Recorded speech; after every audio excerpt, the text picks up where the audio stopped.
Hi, hello everyone. Today we are going to see the class Fantastic Class. அதாவது class room English part one நம்ம இன்னைக்கு பார்க்க போகிறோம். அதாவது ஃபார் டீச்சர்ஸ். டீச்சர்ஸுக்காக தான் முழுமையாக இந்த எல்லா வாக்கியங்களுமே இங்கே கொடுத்துருக்குறோம். இது பார்த்தீங்கன்னா டீச்சர்ஸுக்கு கிளாஸா அப்படின்னு நீங்கள் யோசிக்கலாம். பிகினர்ஸாக இருந்தால் அவங்களுக்கு எக்ஸ்பீரியன்ஸ் இல்லாமல் குழந்தைகளோட எப்படி பேசணும் அப்படிங்கிறது இல்லாமல் இருந்துச்சுன்னா அவங்க இது யூஸ் பண்ணிக்கலாம் தாராளமாக.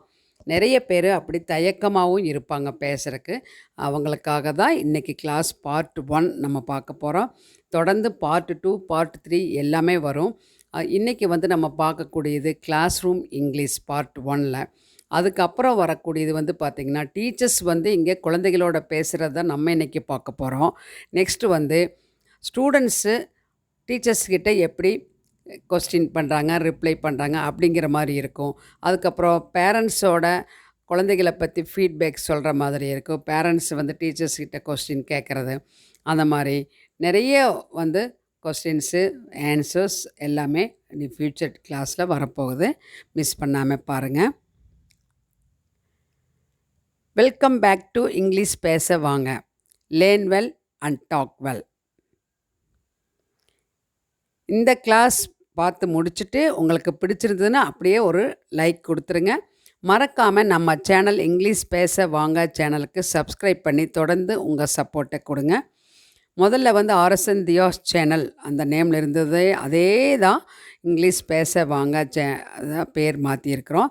அதனால் தொடர்ந்து பார்த்து உங்களுடைய சப்போர்ட்டை நம்ம சேனலுக்கு கொடுங்க. எல்லா சென்டென்ஸு பார்த்து நீங்கள் கண்டிப்பாக யூஸ் பண்ணிக்கோங்க. Now let's get started the class. Classroom English Part 1 for teachers. First one, teachers வந்து கிளாஸ் ரூம்குள்ளே என்ட்ரான உடனே என்ன சொல்லுவாங்க அப்படிங்கிறது உங்களுக்கு எல்லாத்துக்கும் தெரியும். Good morning every one, good morning every one அப்படி சொல்லலாம்.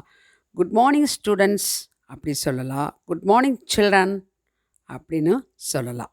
சரிங்களா? நெக்ஸ்ட் பாருங்கள்.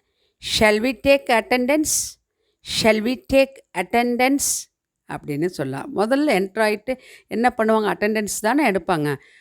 அதனால் அட்டெண்டன்ஸ் எடுக்கலாமா அப்படின்னு கேட்குறது.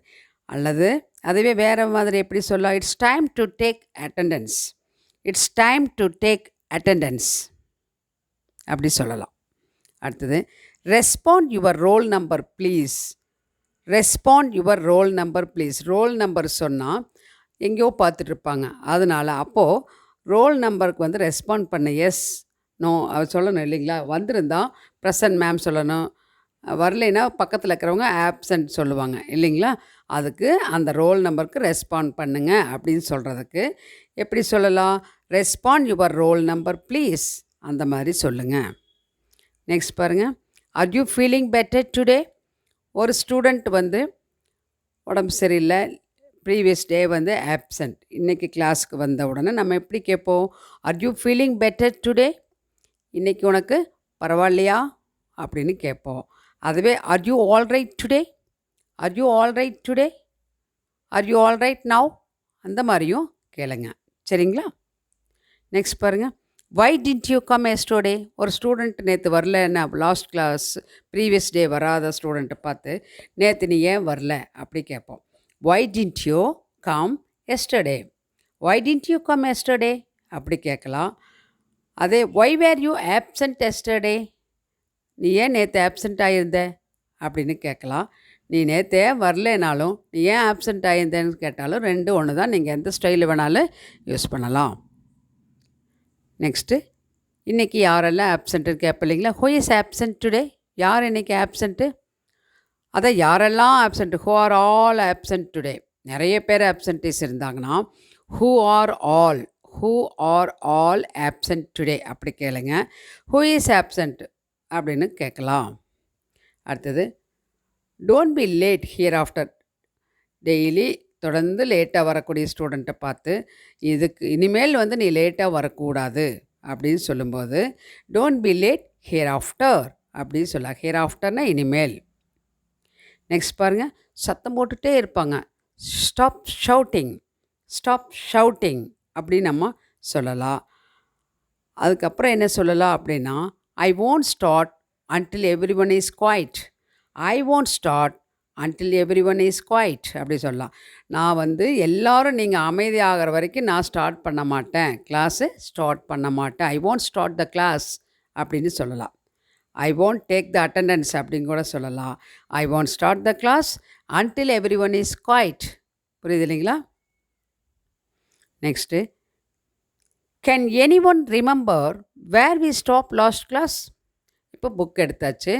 யாருக்காவது ஞாபகம் இருக்கா நம்ம லாஸ்ட் கிளாஸ் எங்கே நிறுத்தினோம், எது வரைக்கும் எடுத்திருக்கிறோம் அப்படிங்கிறது ஸ்டூடெண்ட்ஸுக்கிட்டே கேட்போம் இல்லைங்களா? அல்லது பேஜ் நம்பர் கேட்போம். இப்போ கேன் எனிஒன் ரிமெம்பர், யாருக்காவது ஞாபகம் இருக்கா where we stop last class அப்படி கேட்கலாம். நெக்ஸ்ட் பாருங்கள், open your English book at page 25. Open your English book at page 25 அப்படி சொல்லலாம். பேஜ் நம்பர் அப்படின்னு யூஸ் பண்ணிடாதீங்க. பேஜ் அப்படின்னாலே அந்த பக்கத்தை தானே குறிக்கு. அதனால் நம்பர் நம்மளே கொடுக்குறோம் 25. அதனால் பேஜ் நம்பர் அப்படின்னு சொல்லாதீங்க. அதே ப்ளீஸ் டேக் பேஜ் 20 அப்படி தான் சொல்லணும். ப்ளீஸ் டேக் பேஜ் நம்பர் 20ன்னு நிறைய பேர் சொல்கிறாங்க, டீச்சர்ஸே சொல்கிறாங்க. தயவு செஞ்சு நீங்கள் அந்த மிஸ்டேக்கை பண்ணாதீங்க. ப்ளீஸ் டேக் பேஜ் 20, பேஜ் 10 அந்த மாதிரி சொல்லுங்கள். Open your English book at page 25 அப்படி சொல்லுங்கள். ஓகேங்களா? நெக்ஸ்ட் பாருங்கள், be ready for the test. Be ready for the test. டெஸ்ட்டுக்கு தயாராக இருங்க. கொஸ்டின்ஸ் எல்லாம் ரெடி பண்ணிகிட்ருப்பாங்க மேம் வந்து. அப்போ வந்து நீங்கள் வந்து என்ன சொல்லுவீங்க குழந்தைகிட்ட? Be ready for the test அப்படி சொல்லுங்கள்.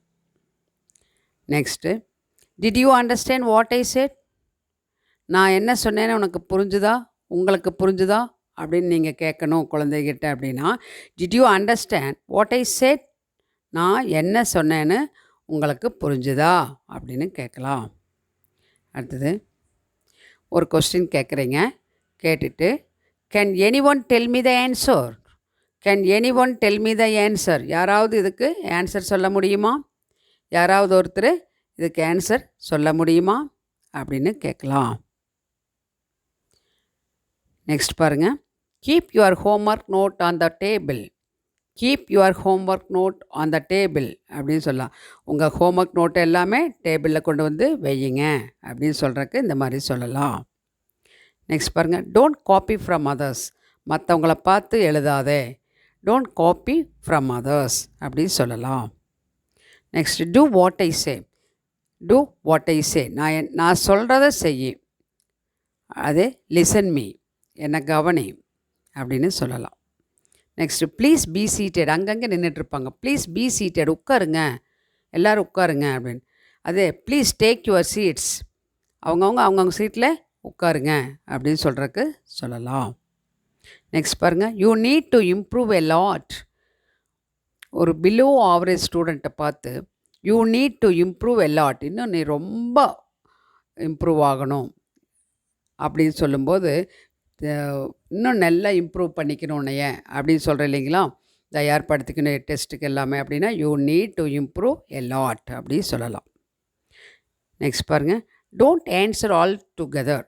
எல்லோரும் ஒட்டுமொத்தம் ஒரு கொஸ்டின் கேட்டோன்னா ஒரு 10 பேர் சேர்ந்து கோரஸாக சொல்லுவாங்க ஆன்சர். அப்போ நம்ம என்ன சொல்லுவோம்? Don't answer all together. எல்லோரும் சேர்ந்து கத்தாதீங்க, ஆன்சர் சொல்லாதீங்க. லெட் ஹிம் சே ஃபஸ்ட். அவனை முதல்ல சொல்ல விடுங்க. ஒரு ஸ்டூடெண்ட் எந்திரிச்சு நிற்பான், ஆன்சர் சொல்லும்போது பின்னாடி இருக்கிறவங்க கூட சேர்ந்து சொல்லுவாங்க. அப்போ லெட் ஹிம் சே ஃபஸ்ட், அவனை முதல்ல சொல்ல விடுங்க அப்படி சொல்லலாம். அல்லது சே ஒன் பை ஒன், ஒவ்வொருத்தராக சொல்லுங்கள் அப்படின்னு சொல்லலாம். Next, who knows the answer. இந்த ஆன்சர் யாருக்கு தெரியும், யாருக்கு ஆன்சர் தெரியும் அப்படின்னு கேட்கலாம். அடுத்தது, can anyone tell the answer. அதவே வேறு மாதிரி எப்படி கேட்கலாங்க? Can anyone tell the answer, யாராவது இதுக்கு ஆன்சர் சொல்கிறீங்களா, சொல்ல முடியுமா அப்படின்னு கேட்கலாம். சரிங்களா? Next, could you repeat that please. Could you repeat that please அப்படின்னு சொல்லியிருப்பாங்க, நம்மளை கேட்டிருக்காது. அப்போ நம்ம அந்த ஸ்டூடெண்ட்டு வந்து சவுண்டாக சொல்லலை, அது லவுடாக இல்லை. அப்போ நம்ம could you repeat that please, கொஞ்சம் ரிப்பீட் பண்ண முடியுமா அப்படின்னு. அதே could you say that again, திரும்ப சொல்ல முடியுமா அப்படின்னு கேட்கலாம். நெக்ஸ்ட் பாருங்கள், did you understand what I said. Did you understand what I said, நான் என்ன சொன்னேன்னு உனக்கு புரிஞ்சுதா அப்படின்னு கேட்கலாம். Next, is this classroom or market? Why are you shouting like this அப்படின்னு கேட்போம். ஏன் இப்படி சத்தம் போட்டுட்ருக்குறீங்க? Is this classroom or market? இது கிளாஸ் ரூம் வகுப்பறையா அல்லது மார்க்கெட்டா சந்தையா அப்படி கேட்போம் இல்லைங்களா? இது எல்லா கிளாஸில் நிறைய டீச்சர்ஸ் கேட்கக்கூடிய கொஸ்டின்ஸ் தான் இல்லைங்களா? அடுத்தது, bring me a piece of chalk. ஒரு சாக் போய் எடுத்துகிட்டு வான்னு சொல்கிறோம் இல்லைங்களா? கொண்டு வா அப்படின்னா bring me a piece of chalk. Next, don't forget to bring test note tomorrow. நாளைக்கு டெஸ்ட் நோட் கொண்டு வர மறந்துடாதீங்க. டெஸ்ட் நோட் கொண்டு வர மறந்துடாதீங்க அப்படின்னு சொல்லும்போது சொல்லலாம், don't forget to bring ID card tomorrow அப்படின்னு சொல்லலாம். புரியுது இல்லைங்களா? Next, can you recite the poem by heart? Can you recite the poem by heart? Recite the poem by heart அப்படின்னா போயமை மனப்பாடமாக சொல்ல முடியுமா? அந்த போயமை மனப்பாடமாக உன்னால் சொல்ல முடியுமா அப்படின்னு கேட்குறக்கு இந்த மாதிரி கேட்கலாம். நெக்ஸ்ட் பாருங்கள், I didn't catch what you said. நீ என்ன சொன்னேன்னு எனக்கு காதில் விழலை, எனக்கு கேட்கல அப்படின்னு சொல்லும்போது ஐ டென்ட் கேட்ச் யுவர் வேர்ட்ஸ்ன்னு சொல்கிறேன் இல்லைங்களா? I didn't hear. அதைவே நம்ம என்ன சொல்லலாம்? I didn't hear what you said. நீ என்ன சொன்னேன்னு எனக்கு கேட்கல, காதில் விழலை அப்படின்னு சொல்லும்போது இப்படி சொல்லலாம். நெக்ஸ்ட் பாருங்கள், எவ்ரி ஒன் கிளாப் ஃபார் தியா. தியான்னு ஒரு ஸ்டூடெண்ட்டு ஆன்சர் பண்ணியிருப்பாங்க. அப்போது நம்ம வந்து அவங்கள என்கரேஜ் பண்ணணும் அப்படிங்கிறதுக்காக மற்ற குழந்தைகிட்ட சொல்லுவோம் கிளாப் பண்ண சொல்லி. Everyone clap for Diya. She told right answer. அவள் கரெக்டான ஆன்சர் சொல்லிட்டா. So that everyone clap for Diya அப்படின்னு ஸ்டூடெண்ட்ஸ்கிட்ட சொல்லலாம். சரிங்களா? இன்றைக்கி நம்ம பார்த்த அத்தனை சென்டென்சஸுமே கிளாஸ் ரூமில் நீங்கள் டெய்லி யூஸ் பண்ணக்கூடிய வாக்கியங்கள் தான். அதனால் மிஸ் பண்ணாமல் எல்லா வாக்கியங்களுமே பார்த்து யூஸ் பண்ணிக்கோங்க. எந்த ஹெசிடேஷன் இல்லாமல் நல்லா போல்டாக ஸ்டூடெண்ட்ஸோட ஈஸியாக கம்யூனிகேட் பண்ணுங்கள். பார்ட் 2ல் வேறு ரொம்ப அட்வான்ஸாக நம்ம பார்க்கலாம்.